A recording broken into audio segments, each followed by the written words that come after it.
It's time to feel the rage. Welcome to Film Rage, where we talk movies. It is all about the streaming again, as the movie theaters have now been closed for 9 weeks. The gestation period for dogs is 9 weeks.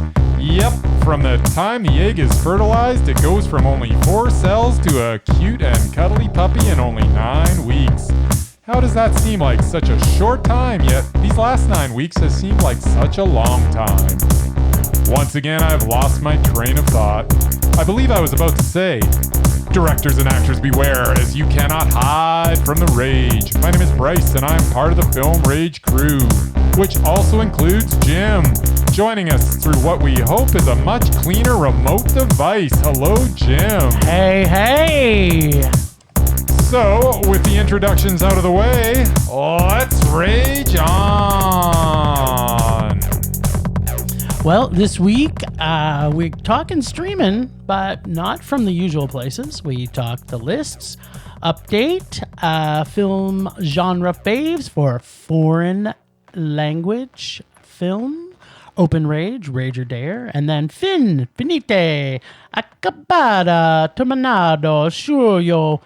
You get the idea. I do. But before we start, I want to thank all the Ragers who are listening from around the world. We want to thank every listener and hope that you comment on social media and streaming services to help us make our show as fun for you as it is for us to do. Hey, I'm a poet. Nice. Here's a quick list of the places now listening to us around the world. In Canada, where we are here in the fabulous city of Calgary in the fantastic province of Alberta. We have Ontario, Saskatchewan, BC. And again, like I mentioned, most of our listeners are from Alberta. In the U.S., we have New Jersey, D.C., Florida, Michigan, and others. Countries outside of North America, we have Bangladesh, Ireland, Philippines. And finally, our most downloads outside of North America come from us from the lovely country/continent, Australia. Well, throw some shit on Barbie. Think Team America here, people. Well, I'll be damned. Thanks to all you ragers. And apparently, you all love the rage. So let's listen to some streaming. Nice.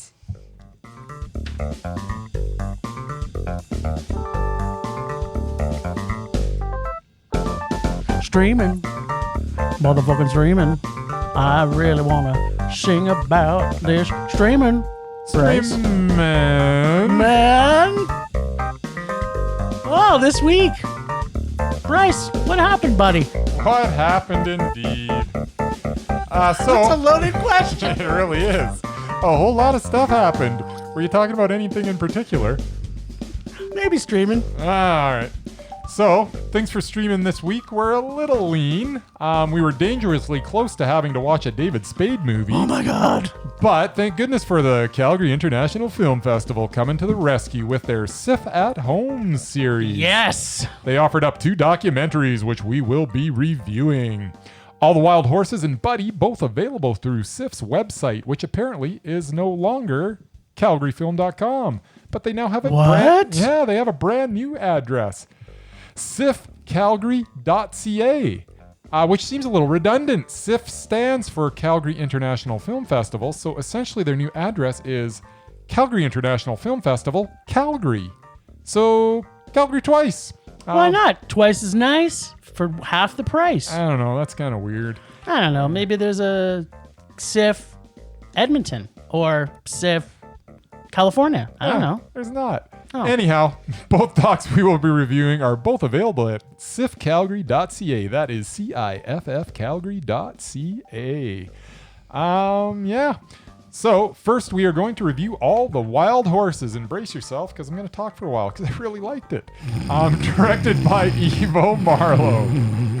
Yeah, hush your mouth. This is about the Mongol Derby, a 600-plus mile horse race, which generally follows the route of that Genghis Khan Genghis Khan! created back in 1224 to deliver info throughout his empire. The terrain in Mongolia is especially challenging for the riders in this competition, not so much for the horses. They're used to the environment. it is amazing that in this modern incarnation of this race that only one horse has died, and it was later established that it was from a pre-existing condition.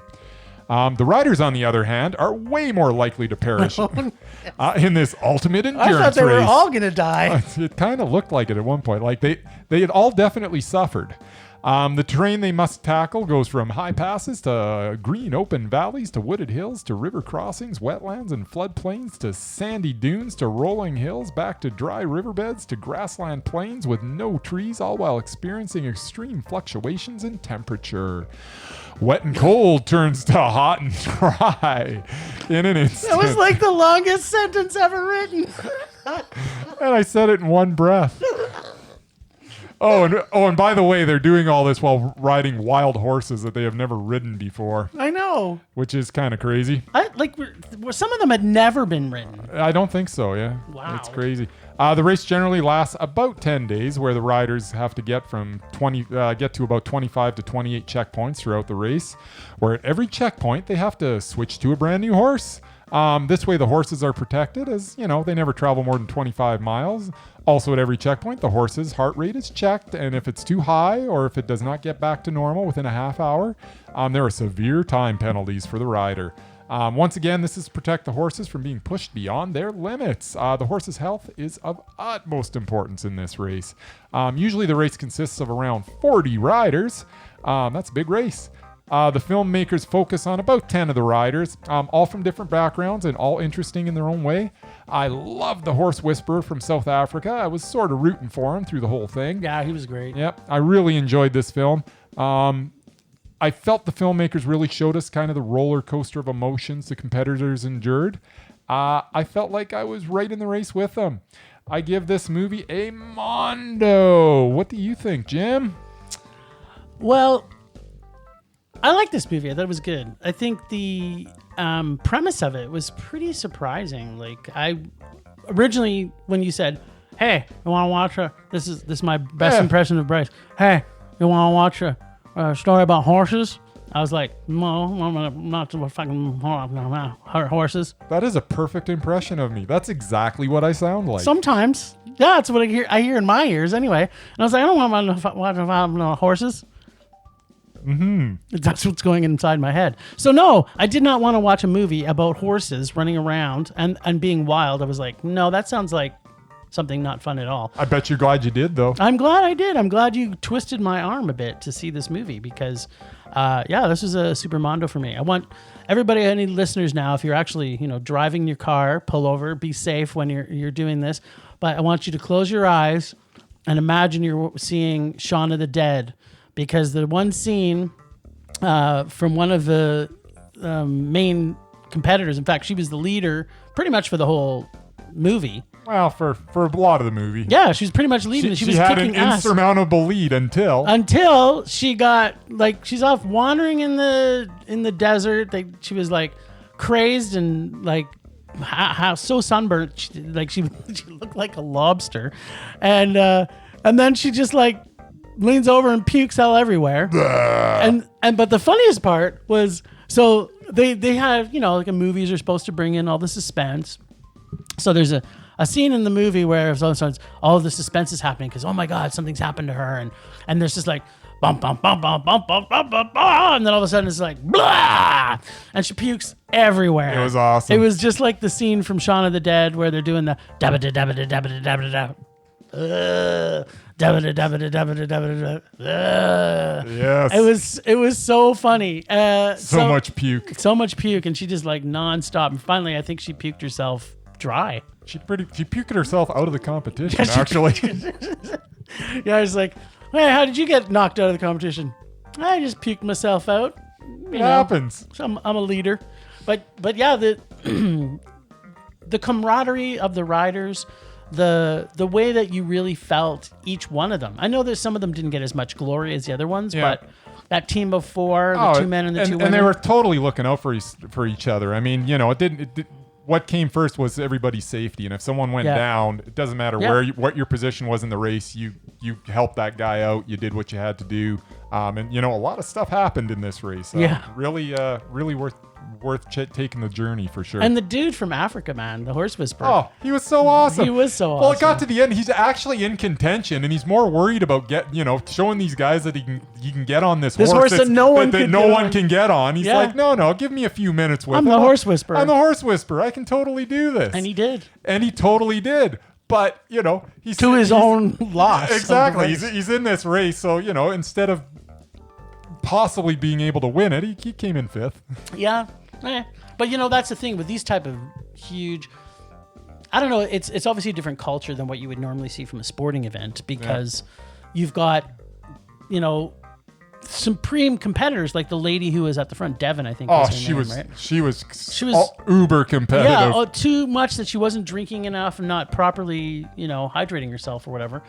And yet these other people were like, they're in for the joy of traveling across Mongolia in this race. So it was a mondo for me. All different walks of life and all different desires and all different goals. It was just really interesting characters too. Yeah, it was good. So everyone out there thinking the same thing as me is, I don't want to watch motherfucking talk about horses. So worth it. So worth it. Yeah, agreed. All right. So from a mondo, where are we going next? Well, we're stepping away from Sif here for a minute. Or Kiff or about whatever. As far away from it as you can step, as you really. Could possibly step. So there's no way they were programming this one. No, I could never see. No, I'm just trying to imagine just that. No. So this was Vin Diesel at his absolute most annoying. Half the time he was like talking with marbles in the mouth, and the other half he was talking about. I had to actually put the subtitles on. I was watching most of it because as I'm watching, I'm like, I have no fucking clue what he's saying. So it was like, oh, I'm sorry. What's your dialogue? Why are they hiring this guy?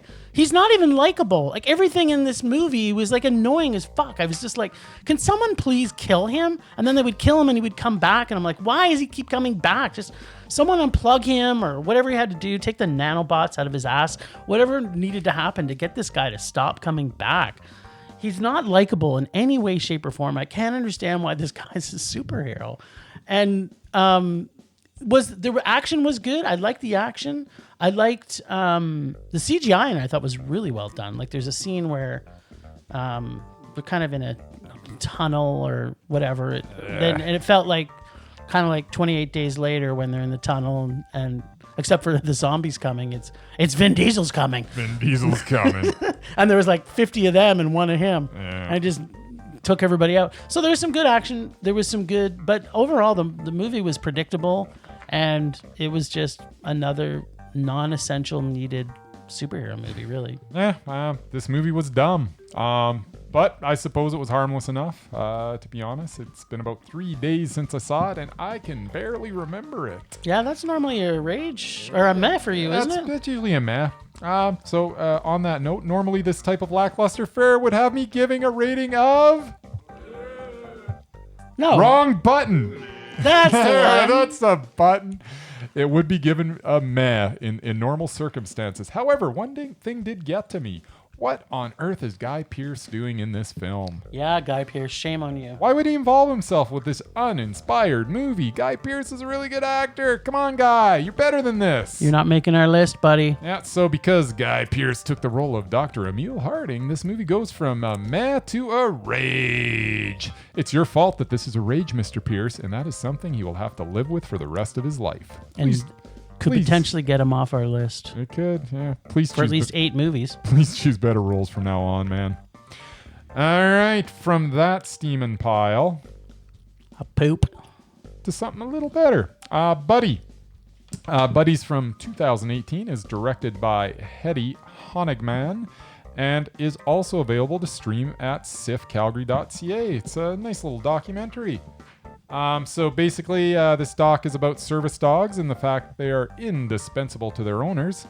We got to know a series of people and their dogs, and we were shown the impact of these relationships, and the impact that it had on their lives. From a lady with a limited range of motion, to an autistic child, to a war vet with post-traumatic stress disorder, to a blind lady. We were shown that no matter what the situation, these special intuitive creatures are up to the task, and man, do they take their job seriously. We were shown the undeniable bond between human and dog, and the deep trust that exists. I really liked this movie. Mondo, what do you say, Jim? I liked it. I thought it was a good movie. The stories, the character development for each one of the animals and their human friend, is what I'll say. They put it together really well. I think I really like the fact that they showed them in their everyday life. Sometimes these stories don't. They just break down all the exciting things. Some of it was a little too boring. Because of that, I found they're just boring. Yeah, I know there was a lot of walking in it. So for me, it was boring. For you, it was like pure joy. It was bliss. Yeah. So I mean, you're bound to get that with a dog movie. Yeah, dogs tend to get walked. They do get walked, and then they're pooping. They also showed that. It was exciting. I liked the pooping scenes. Yeah, the pooping scenes were good. But actually, the scene I liked the best was when they went to that the metal concert. Yeah. With the guy in the wheelchair. Yeah. With Twisted Sister. Twisted Sister. Playing in the background. And they took it. They didn't take it. They did take it. I thought they weren't going to take it. But they did. They took it. So, yeah, I mean, I like this movie. I can't give it a Mondo. And the reason I can't go all the way to Mondo on this is that I've seen enough of these type of shows where they have the animals that are super animals. I thought the director did do a pretty good job, so I think everybody should see this movie, but I think that I've seen some other ones that are done like this that I liked better, that I think they just got more out of it. So yeah, still a good movie. It's worth checking out, but for me it was meh. Mondo. All right, well, I think that's it for streaming. There's nothing else. What does that music mean? That means last week on the lists, Bryce put forward Jon Bernthal for Undoubted, which meant... I think that's Bernthal. Whatever. You're putting too many uns. Too many syllables, man. Bernthal, thank you. There we go. Which meant that I had to watch Widows and Shot Caller to be able to be the decider. It's all on you, buddy. And I reminded Bryce that we have Robert Rodriguez still pending because he hadn't seen some of those movies. True story. So did he end up watching Shark Boy and Lava Girl? Will the terrible acting of Taylor Lautner make him rage? Or will Rodriguez be able to pull it out and make the list? Let's see what happened and what happens next. Bryce, why don't you tell me about Robert Rodriguez first? Well, tactfully, I had two movies that I could watch, and I decided, well, why don't I watch the latest one? That way, if it's really bad, I don't have to watch the other one. So I didn't see the Shark Boy, Lava Girl thing because I didn't have to watch it. What? Because I watched, I don't even remember what it's called. Spy Kids 4? 4D. For 4 times delicious? Yes. So let me just say, you are such a dick for making me watch this, Jim. Yes, I am.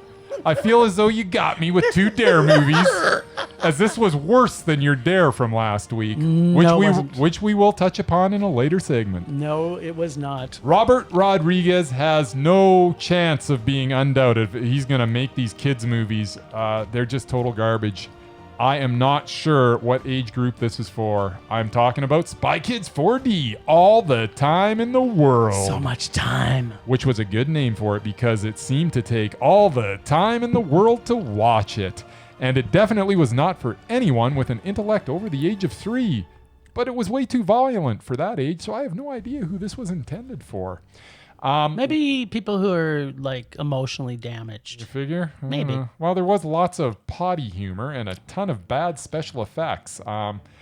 This keeps Mr. Rodriguez off the Undoubted list for the foreseeable future. I cannot believe I watched the whole thing. Nicely played, Jim. You got me. You are such a dick. I am. And then I ate the bowl. Yes. All right.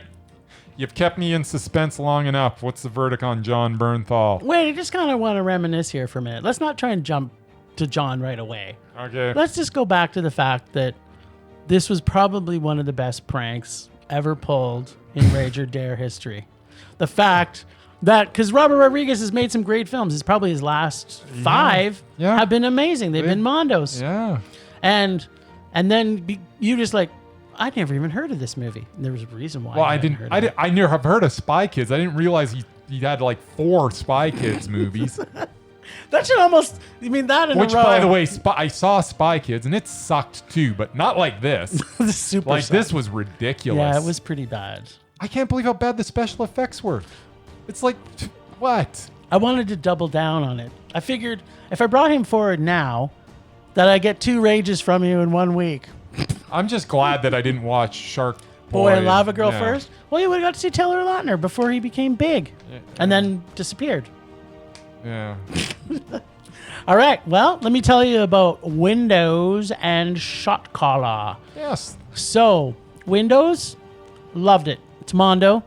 Cool. I think Viola Davis. Yeah, she's in it. He's in our Mesmerized list, is she not? She's also Mondo, and yes, she is in our Mesmerized list. And I don't know, we have to do a bit more digging on her. What does she... Oh, she's made some Marvel shit, hasn't she? Yeah, she's been in some bad stuff. Yeah. I really wanted her on the list, but it just can't happen yet. She keeps picking some... Yeah. It's not over. She's got still a lot alive. of... She's alive. She's She's alive. making movies. She's That's making right. good movies. And she's freaking mesmerizing. Let's so mesmerizing. everything she's in. She's just brilliant. So yeah, that was good. It almost dropped to a mat at points because Liam Neeson was in it, and I used to love Liam Neeson. Like There was a time when Liam Neeson was Undoubted, and then he started doing stupid movies that had the same plot over. Taken, the whole Taken series made me rage. It wasn't just Taken. I mean, every movie. Taken 1 was good. Taken 2 They're all was silly bad. revenge And movies. Taken 3 was probably the worst movie he's ever even watched, let alone been in. fell into kind of the Charlie Bronson sort of make the same thing over and over Yeah. again. It's like, What, wait, Death Wish 9 or whatever. How many Death Wishes did he I make? don't know. I heard a rumor. lot. I've heard, I don't know. Him coming back at the end was no surprise, by the way. So, spoiler, everybody.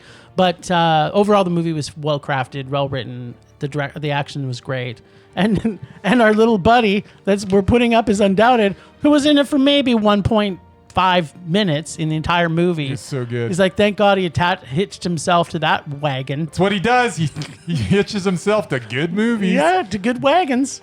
And I fell in love with him actually on Walking Dead. Because I used to be a huge Walking Dead fan. Yeah, I didn't even know he was on Walking Dead. Yeah, he was in the first season. He was the bad guy who was doing everybody's wives while they were supposedly half dead. His best friend's wife, man. Wow. That's not He cool. plays a bad guy. Yeah. Almost as bad as a zombie. And then he became a zombie. So it was a Mondo. And Shot Caller. We're halfway there. Yeah, this almost got to Mondo. As long as this is a man, I think he's in. It did get a meh.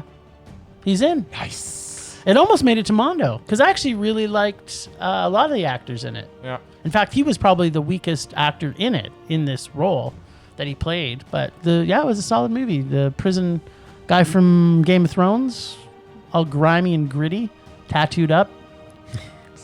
It was good, yeah. Once again, you're talking about some television show I know nothing about. You never heard. I know, it's hard to believe that you've never heard of the Game What's The Walking Dead? It's a book too, right? I know. Game of Thrones. You've You've heard of books too, right? Thought it was like a board game. It is a board game too. Is it? There you go. It's probably a comic and it's a lunchbox and a whole bunch of stuff. Fantastic. Yeah, so we got commercialism. We got one and not another. Now, have you got anybody else you want to throw into the mix for this week?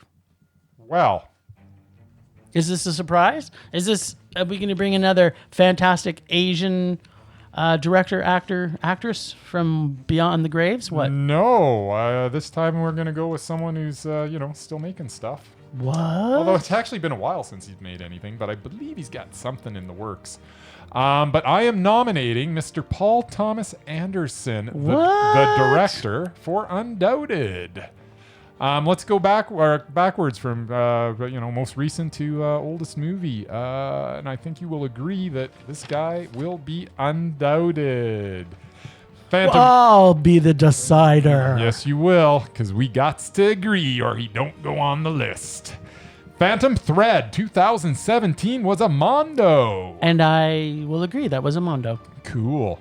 Junun from 2015. This is the one that's going to take some people by surprise. Jun what? Exactly. They're going to go, what? I've never heard of that. It's spelled Junun if you Pronounced Junun? Junun, I believe. 2015. It's a documentary about the making of the album Junun by Israeli composer Shai Ben-Zur and Radiohead guitarist Johnny Greenwood. What? Exactly. With the Indian ensemble band, the Rajasthan Express. This was a super mondo. If you get a chance to watch it, please do. The music's tremendous. Got little interviews in between. I just think anybody that watches it, if you want to feel some joy and some really good music, it's just really, really fun to watch. Now, I have not seen this, so I am going to have to see this, obviously. I have a feeling I'm going to like it because, all right, we've got Radiohead involved, so... Yep. Or parts of Radiohead. Parts of Radiohead. It's actually their producer, too, is involved. He's actually recording it. It's double Radiohead. Yeah, So it's... I have a feeling it's going to, but obviously we can't put them on until... Just for the music. It's good. Yep. It can't be worse than a meh, because if you don't like this music, you're an idiot. That's true. Sometimes I am, though. Fair enough. Then we've got Inherent Vice from Mondo, 2014. Super Mondo. Absolute Mondo. The Master from 2012. Mondo. Yep, also Mondo. There Will Be Blood from Super duper bloody Mondo. It sure was. Dad-hating Mondo. Sure was. Punch Drunk Love from 2002. Yeah. Mondo. Magnolia from 1999. Mondo for me. Can't be worse than a meh. It's not worse than a meh. I love Tom Cruise when he's that performance being all so good. cruisy and stuff. I tell you, that movie. That's the movie I was in where more people walked out of it than I had ever experienced. That were in the movie? No, they were in the movie theater. I was crazy when Tom Cruise was doing on his profanity-laden little diatribe there. Yeah. There's about 9 couples in the movie. About 18 people left. They're just filing out of there, and I was like, "Why are you leaving? This is so good." It's the best part, fuckers. I tell you, I don't even like the blue language, and I'm loving this. Yeah, super blue. So beyond that, 8 back is Boogie Nights, 1997. Mondo. Absolute Mondo. And then even if Nothing you go like a strap-on. even if you go 9 back to Hard 8. Oh, that's also a Mondo. 1996, that's also a Mondo as well. I mean, that made my best dramas of all time. I think it was like 9 or 10. What? Hard 8? Yeah. It is good. It is. It's so good. Super good. Yeah, it's got a little real young John C. Reilly in it. I know, right? Gwyneth Paltrow going on. He's a little baby. Little John. He's a baby. You. That is all 9 of his films, and they are all Mondo, according to me. You might have a man there, but... Well, I'm going to have to see Junun. Yep. And give you my... So he's on base, as we like to say in the Rage crew. He's Nice. on base, but sounds like he's a shoe-in. Cool.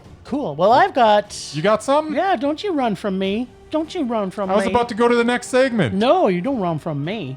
All right, what do you got for me? I have something for Don't disappoint Mesmerized. me. I'm not going to make you rage. I'm going to give you 2 Mesmerized. Now, Lay it on me. number 1 is a man. I think he's a man. Robert Duvall. I'm pretty sure he's a man. Does he identify as a man? Yeah. Then he's a man. I think he's mesmerizing. What do you think? I don't know why I made that sound, because absolutely he's mesmerizing. Yeah, think Apocalypse Now on the beach. To be honest, for some reason, every time he comes up, I'm always wrestling Ernest Hemingway. He was so good in that. Oh, he's good. him and Richard Harris. Oh my goodness. I don't know why he's so good. Yeah. But he's one that we could talk about for Undoubted. I don't know if he's made some bad shit lately. I think though. he has, but you know what? That's something I'll definitely look into. Put in a highlight. Yeah. And my number 2, and I don't mean because she's poo. It's Allison Janney. Allison Janney, who is fabulous. Yeah, and everything. She's pretty awesome. I did actually blast through her movies though, so she's made a couple She's made some stinkers. crap-tastics. So, well, actually, not even tastic. They're just crap. Yeah, she's made some bad stuff. So she can't be Undoubted, but No, she's definitely made some- mesmerizing. She's mesmerizing, and she's made some real good stuff too. All right. Well, we've got 3 new additions this week. That's great.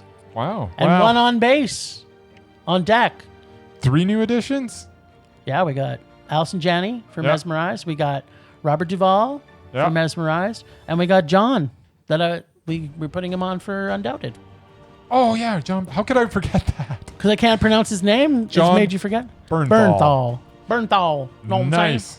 Well, that was a productive week for Very the old... productive week. That's a lot of names we're adding. So, hey, people out there, by the way, who are listening to this, If you got an idea, give us the challenge. And if you don't know, check out our website, which has the rules for all of our lists. We got the Undoubted, we've got the Doubted, and we've got the Mesmerized list. So, if you've got a person you think we should add to the list, throw it out there. Let us know. We'll judge it and tell you if you're stupid or crazy or fucked in the head, or if you're right on. we'll let you know. And, we are the authority.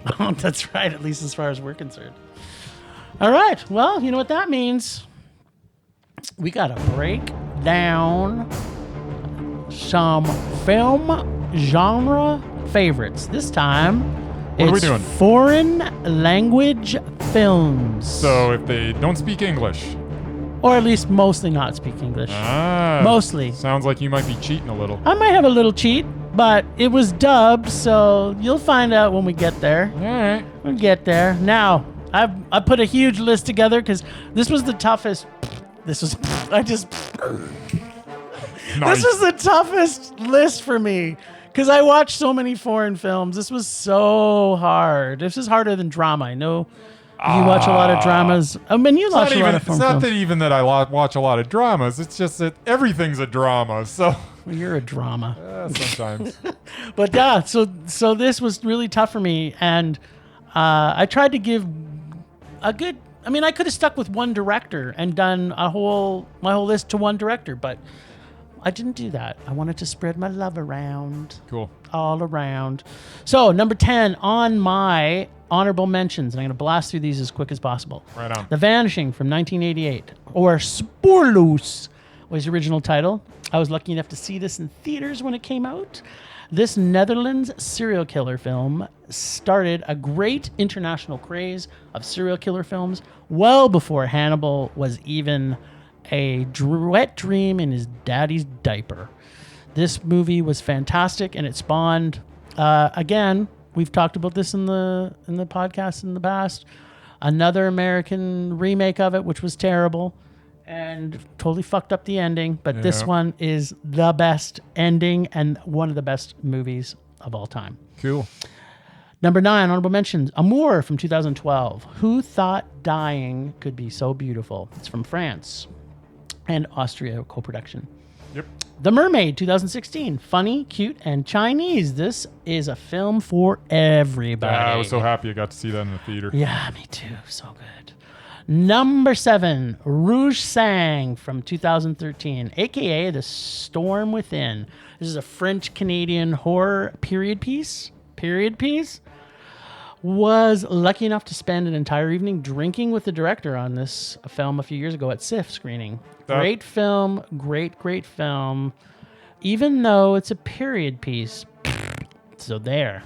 Yeah, that was the one with that ending that was pretty shocking One of the stuff. best endings ever in any movie. Yeah. Yeah, it's the one with the British coming in and such a I love great, that movie. Yeah. That movie was so good. So good. So anybody out there, give some props to our buddies from Quebecois who make some pretty amazing films. Sorry, for me, just mention the name of that one again.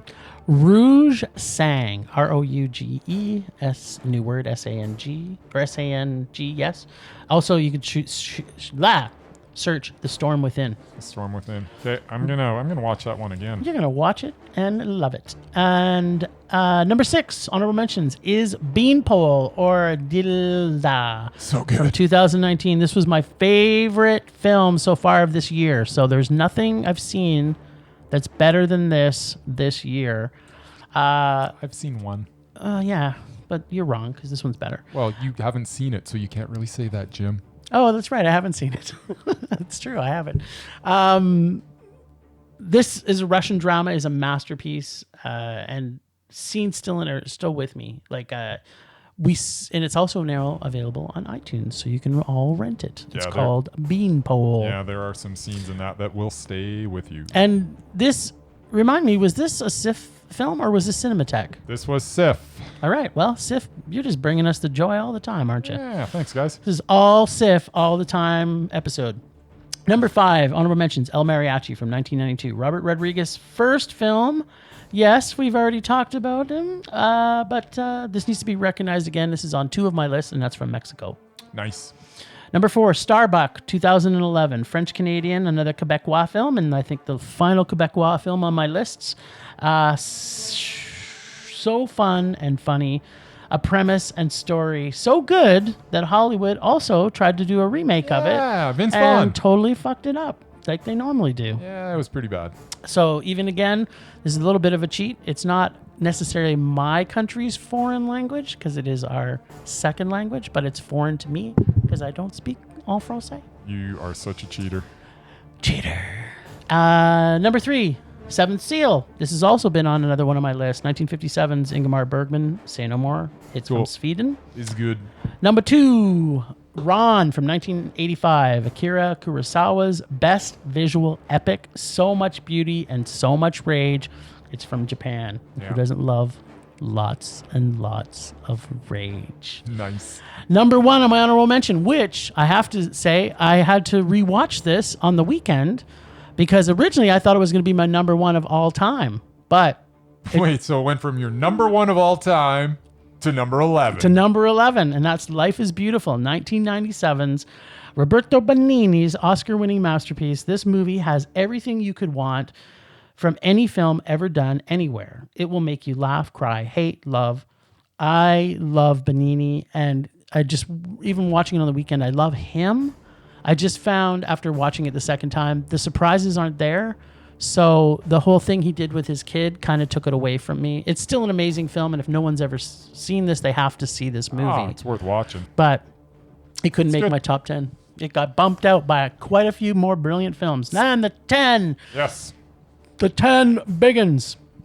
Number 10, The Gods Must Be Crazy. And here's another bit of a cheat because There's a lot of English in that. there's a lot of English, but it wasn't filmed that way. It was filmed in Afrikaans. So I've only seen the dubbed version, which actually is the funnier version, I'm sure. It's kitschy. I normally wouldn't say dubbed movies should be better than one that's actually the original language, but this one made it so funny because they were so bad about it. So think Woody Allen meets Laurel and Hardy meets South Africa. Although, like I said, most of it is in English, there is some Afrikaans actually spoken in it, and it's from South Africa to Botswana. Number 9, Elle from 2016, film by my buddy, Paul Verhoeven. This is, in my opinion, the best character ever developed in any movie ever made. The mix of Verhoeven and Isabelle Huppert were a match made in heaven. Or maybe hell. If you know her character, if you have seen this movie, you'll know. By the way, why isn't she on the Mesmerized list?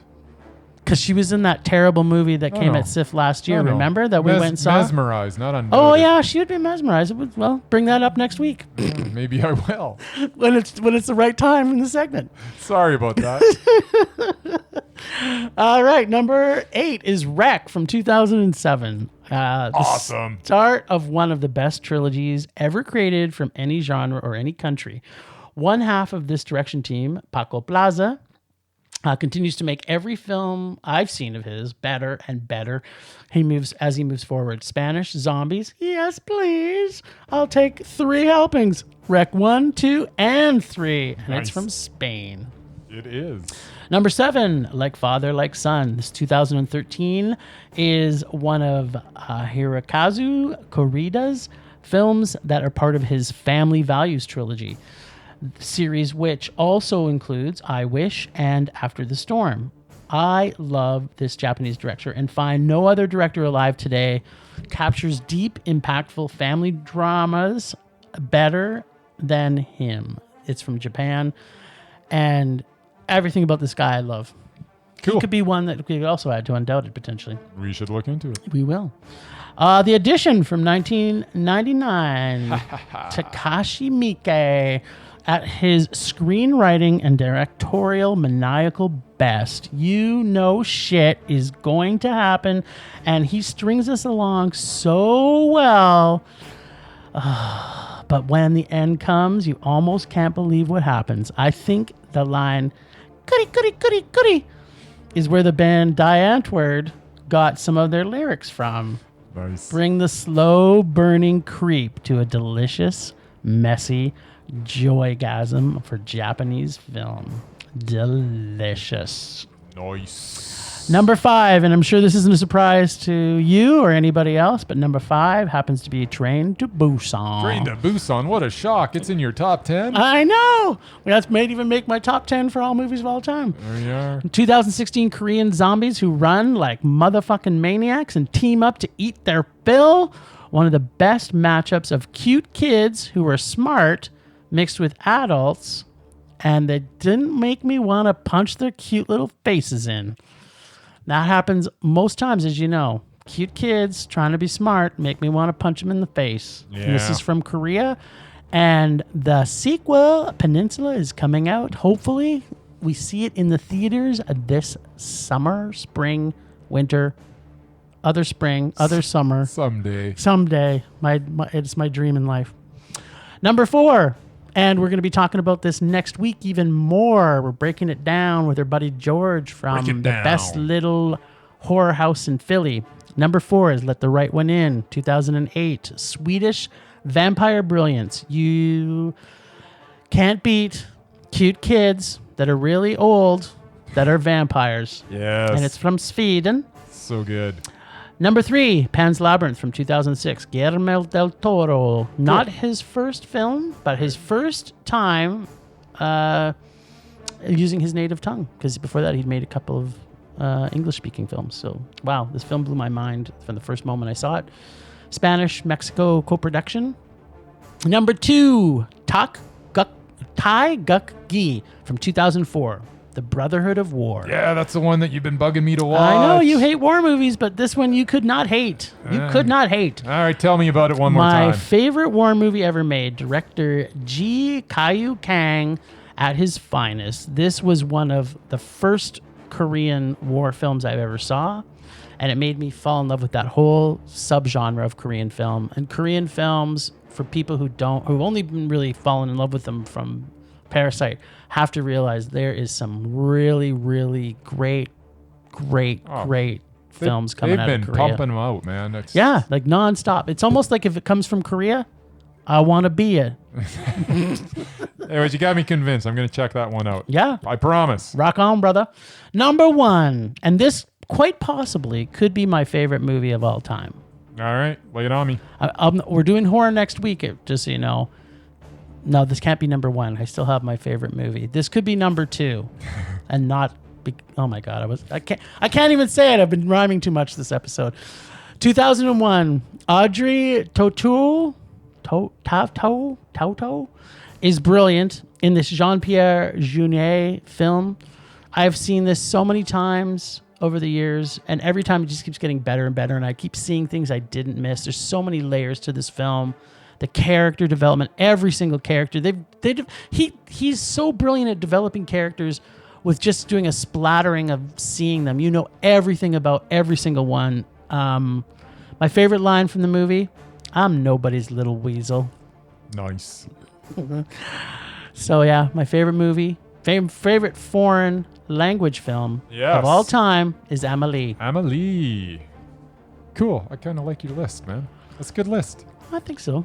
I think it's a real pretty damn list. good list. Like, there's a few movies on there that I'm like, damn, why isn't that on my list? Because you're slow. But I am locked in on my list. And all right, here we go. So hit me.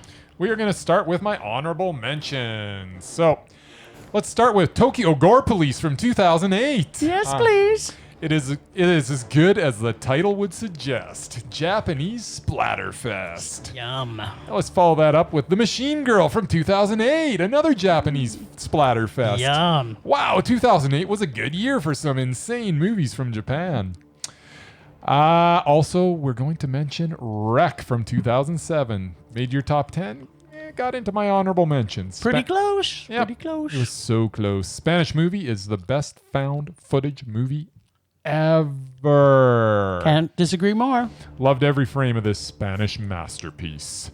Then we got House of Flying Daggers from 2004. So pretty. Yeah, it really was. It's After just so much blood that you just poured on it. Just a really pretty movie to let wash over you.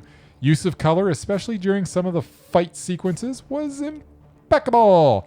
And then we've got Cold War from 2018. Brilliant, and I mean brilliant film from Pavel Pawlikowski. A breathtaking, beautiful yet heartbreaking love story set during the Cold War in the 50s. Now let's get on with the main event. 10 best foreign language films Balinga! of all time, according to the only one that matters, me. Number 10, Adam's Apples from 2005, a movie from Denmark about a neo-Nazi who is sentenced to community service at a church. Yeah, it's a good one. Mads Mikkelsen is tremendous as the priest Ivan. This is a really funny effort from director Anders Thomas Jensen. By the way, Anders Thomas Jensen has directed 4 movies, and they are all Mondo. You should check them out. Agreed. Number 9, this one will sound familiar. Audition from 1999. Takashi Miike.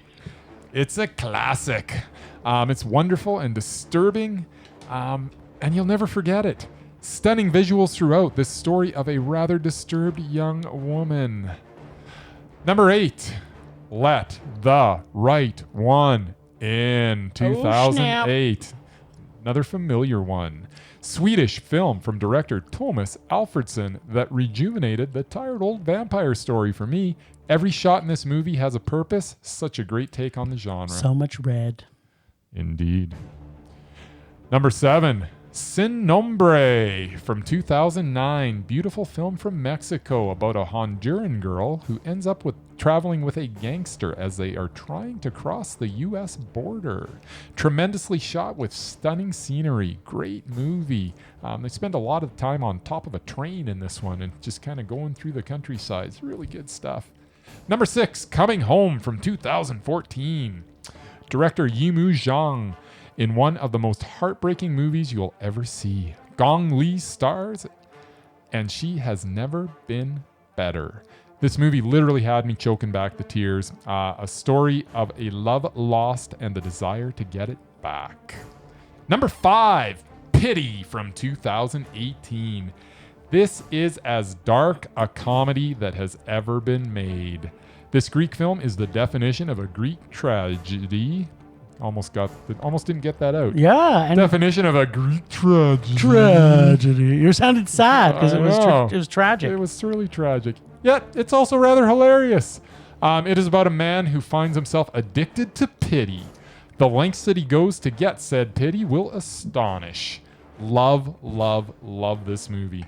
It's nice to see a Greek film on there. We don't see a lot of Greek films here for whatever reason. It's so good. I actually did see this at Calgary International Film Festival, and I came out of that just blown away. It was a good film. This movie. Number 4, City of God from 2002. Set in the slums of Rio, this movie follows 2 kids who choose different paths. One wants to become a photographer, and the other falls in with a gang. The outcome is a compelling film that is as beautiful as it's thought-provoking. Wow, I'm having trouble speaking all the time. Yeah. Number 3, Vitalina Varela from 2019. It was your favorite of this year. It definitely is. And yet, Beanpole's not even on your list. It's crazy. I'm actually kind of... that is an oversight, I must admit. Who would go? That's the tough list. It is a tough. Out. I don't know that anybody could go. But yeah, no, love Beanpole. Anyways, Vitalina Varela, 2019, Pedro Costa's masterpiece is perhaps the most gorgeous film I have ever seen. Every static shot in this movie is like a painting. This is not a movie. It is a piece of art. Number 2, Embrace of the Serpent, 2015. This film from Colombia is about an Amazonian shaman and two scientists in a quest to find a sacred healing plant over the course of 40 years. The story, the visuals, the acting, what a great movie. And my number one, Old Boy from 2003. You love that movie. I really do. The Undoubted Chan Wook Park's revenge movie.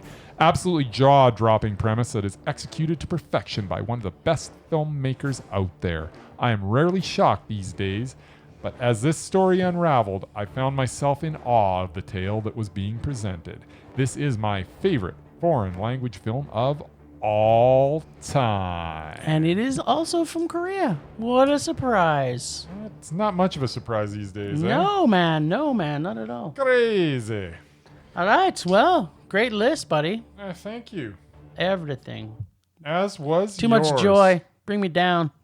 It's that time. Temperature rising. Vision blurring. Rage taking over. Well, my rage is going to be pretty short this week. This is kind of a similar theme that we've had throughout the podcast, and that originally was kind of pissing on Marvel for being the only game in town. Obviously, we know DC's been doing some pretty cool stuff, the Joker and a couple other good stuff they've done lately. But, Marvel kind of owns this space. And so I said, hey, come on, other comic books. Give me something to see. So, what happens? Valiant Comics decide to put out our stinker pot for this week, Bloodshot. And I'm like, come on, guys. Could you not find a better movie to pull out of your list of fantastic superheroes than someone that's like, okay, wait a minute. Everybody's on to this Deadpool guy. Why don't we have a character that's kind of like Deadpool, but not as cool and not funny at all? And you can't understand a word he says. And he's annoying as fuck. So they put out Bloodshot. Yes. Not Deadpool, Bloodshot. If this isn't almost like a blatant ripoff, now I don't follow comics as much as I do films, but this was, hey, they kept shooting this guy, and then he kept coming back, and I'm kind of like, yeah, that's a familiar premise. Yeah, can not someone just kill him, unplug him, pull the fucking nanobites that are healing him out of his ass or whatever that. And there's so many gaps in this movie was just making me rage. And here I was like, come on, another comic book company, put out a movie. And they did. Good. And then they did. And I'm like, I don't want you to do that again. Stop it. And yet I still don't want Marvel to make...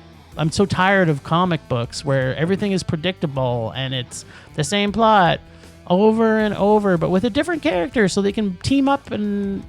20 movies so that half of them die and disappear and retire because they've been making them for 10 fucking years.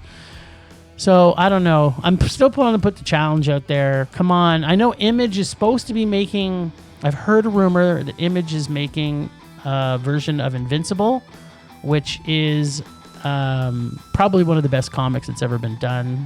And it's written by Robert Kirkman, who's of Walking Dead fame. So if they can bring this to life, it's got to be good, man, because it's such a good comic. But that's it. I'm done. I don't know if I can watch another comic book movie unless it's made by... You will. DC. What do you got?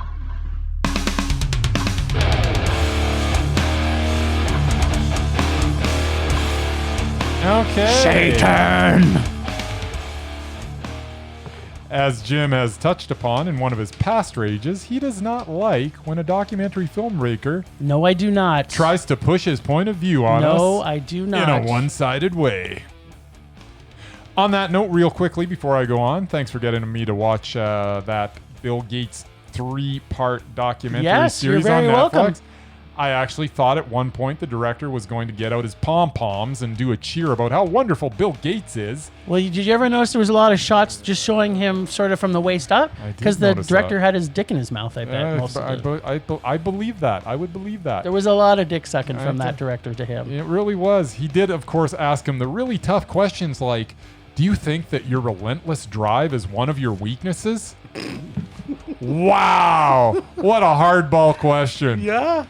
And by the way, how can you be optimistic about the innovations proposed in the documentary when not even Bill Gates, a man with considerable resources, cannot even get them off the ground? But he's not doing shit for free, man. He's that was one depressing series, man. No, it's Joy. You're looking at it from your cold, dead heart again, like normally happens.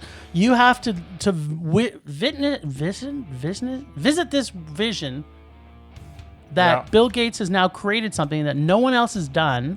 Number one, but Bill nobody Gates can afford it. Bill Gates now, but it's coming. A toilet that you can fucking shit in, and then right after you take a shit, you drink the water that comes out of your shit. Like, how great is that? That's like the best invention ever been made ever it is anywhere. Fantastic. And he made nuclear power so that it's clean. Oh, I'm sorry. We've had all this nuclear waste that's sitting around. All he's got to do now is sprinkle some Bill Gates dust on it, and it turns to more nuclear power, and it's clean. Of course, we have grids that handle electricity that absolutely can't handle what that's going to do. So you'd have to. It's not just. It's coming. This is future, man. If you don't have Bill Gates doing these things, he's giving me hope for the future. What was the other big one he did? You just watched it. So there was toilet water.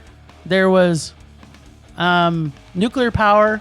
Oh, and he cured polio, or what is it? No, he didn't cure polio. He did. Didn't he get the? He got the last one out of Africa. No, it was no. Polio? Was it polio? I thought it was polio. It was a disease that he cured it. He got rid of it. No, he didn't. He did.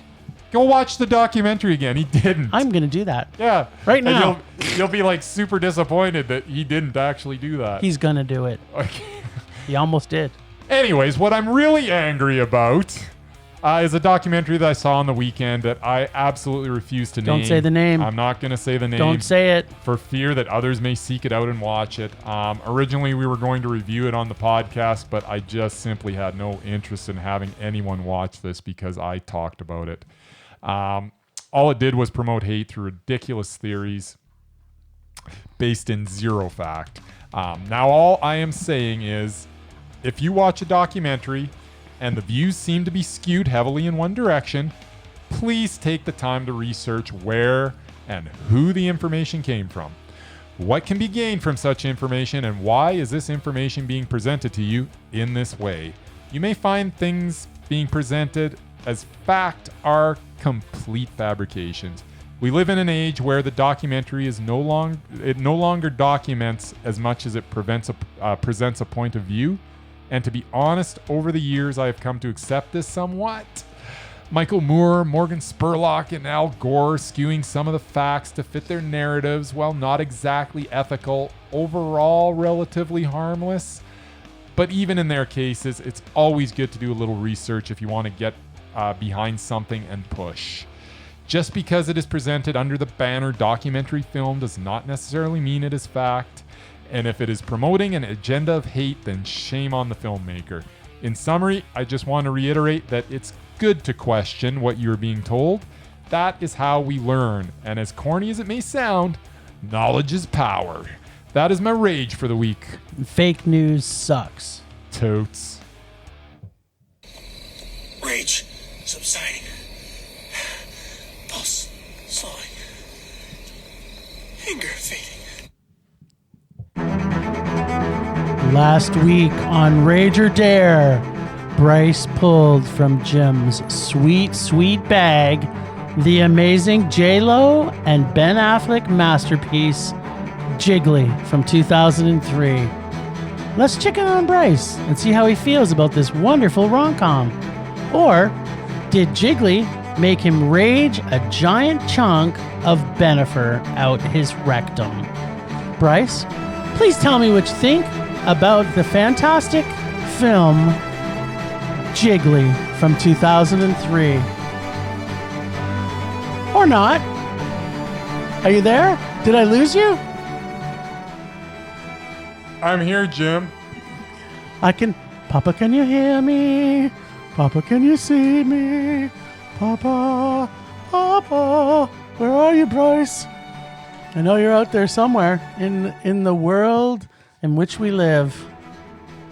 I don't know what's happening here. I'm calling remote, so I can't even see what he's doing. But apparently he's taking his clothes off, or I don't know. What are you doing on the other end of this line?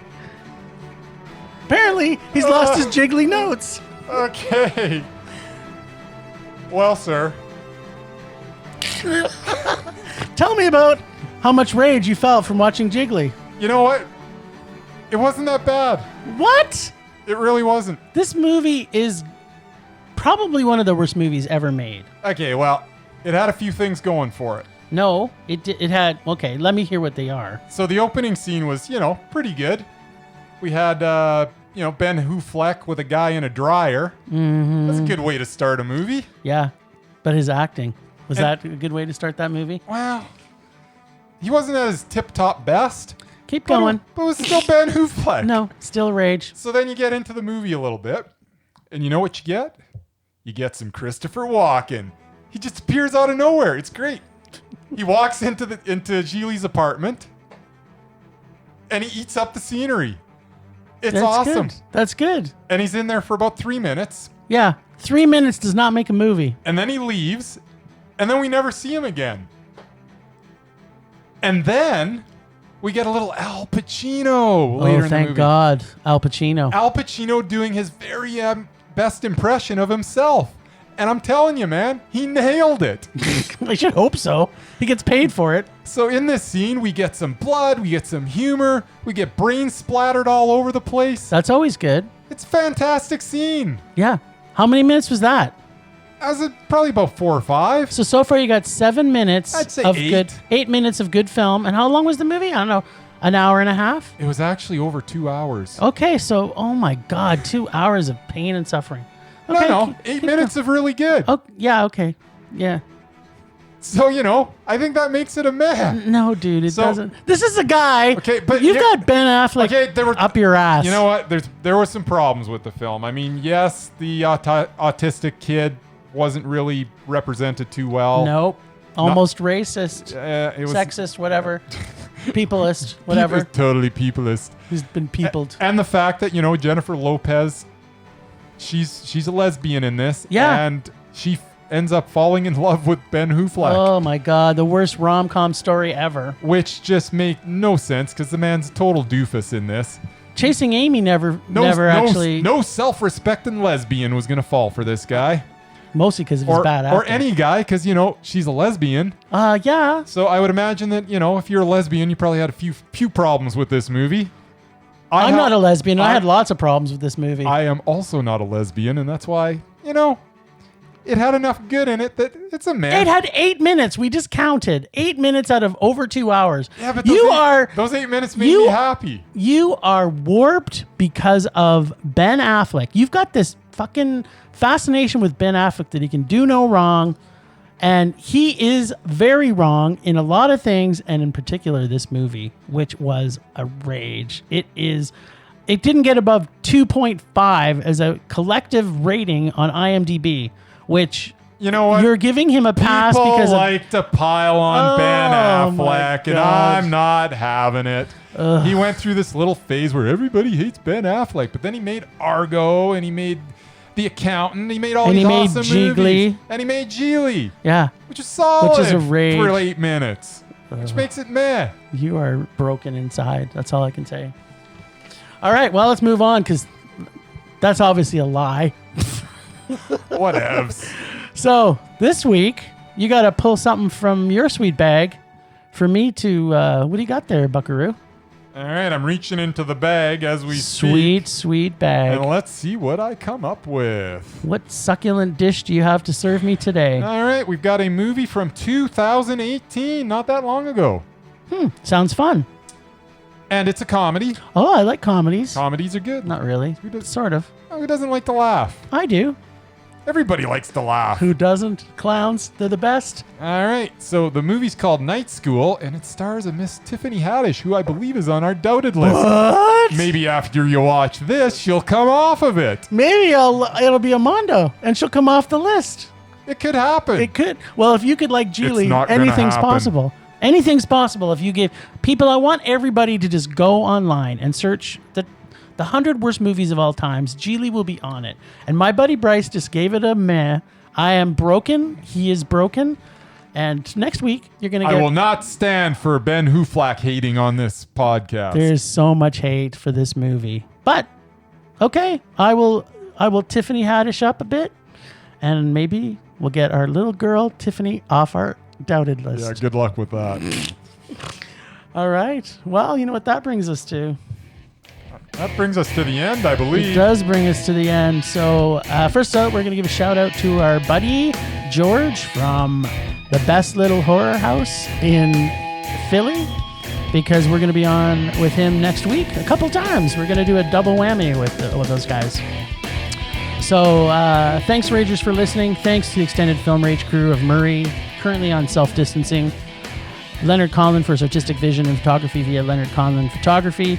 Our cartoonist, artist, Vaughn, and listen to us on Podbean, Apple Podcasts, Google Play, Stitcher, and Spotify.